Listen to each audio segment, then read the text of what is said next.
На почетокот на овој месец на сметките на земјоделците беа исплатени на 23.524 субјекти исплатени се над 512,5 милиони денари по основ на субвенции.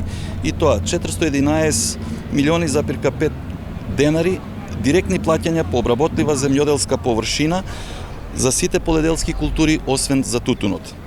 54,5 милиони денари на малите земјоделски стопанства кои се дефинирани според историски плаќања за претходните години и над 46 милиони денари за сите кои имаат заклани амортизирани несилки по регистриран кланичен капацитет.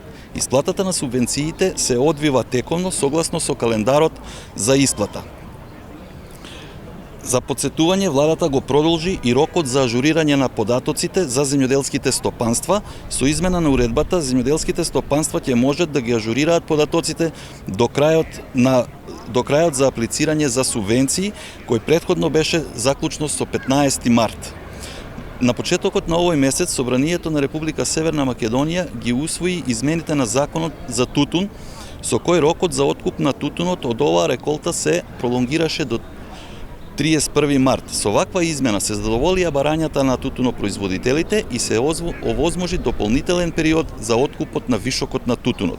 Владата на Република Северна Македонија на вчерашната седница повторно им излезе во пресрет на тутунарите и на тутунопроизводителите со донесување на одлука за одобрување на дополнителни финансиски средства.